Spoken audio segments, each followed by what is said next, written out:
কেমন আছেন সবাই? আশা করছি ভালোই আছেন। আমিও খুব ভালো আছি। সকাল সকাল ঘুম থেকে উঠে রান্না তো আমার রোজেরই শুরু হয়ে যায়।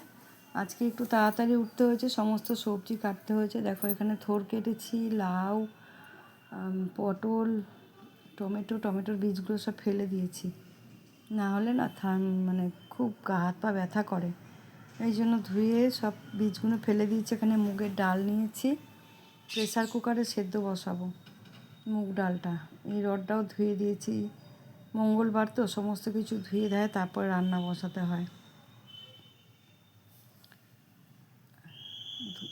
এখানে প্রেসার কুকার বসিয়ে দিয়েছি এবং পটলটা ভাজবো, ভেজে পোস্ত বাটা দিয়ে করব।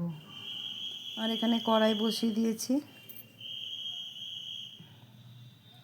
দেখো ডাল সেদ্ধ হয়ে গেছে, লাউ দিয়ে একেবারে সেদ্ধ করেছি। ডালটা ফোড়ন দেব, জিরে, রাঁধুনি, শুকনো লঙ্কা, তেজপাতা ফোড়ন দিয়ে দিলাম, দিয়ে ডালটা ফোড়ন দেব।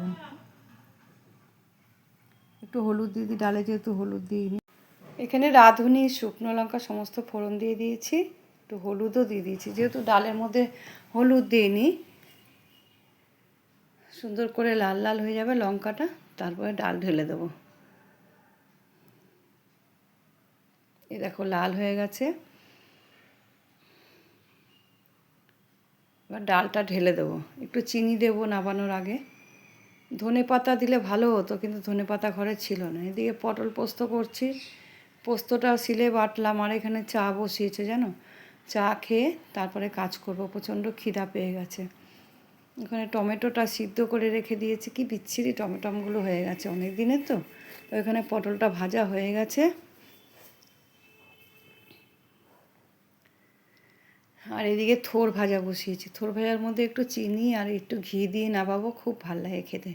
তোমরাও না এইভাবে রান্না করে খাবে। আর তার মধ্যে চা করা হয়ে গেছে, আমার কর্তামশাই চা করেছে আর 1 কাপ গরম জল দিয়েছে, খেয়ে নিই চাটা। যে রুটি দিয়ে খাবো, রাত্রিবেলা বৌমার রুটি খাইনি, 2খানা রুটি ছিল, ওর বাবাকে একটা দেবো, আমি একটা নেব, নিয়ে চাটা খেয়ে নেবো। তো আজকের মতন ভিডিওটি এ পর্যন্তই। আবার আসছি আগামীকাল।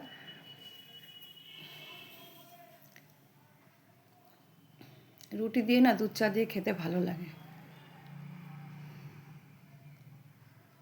অল্প একটুখানি গরম জল দিয়েছে, বক বক বক করছিলাম যে এইটুকু গরম জল কেন আমাকে দিয়েছো, একটু বেশি করে দিতে পারো।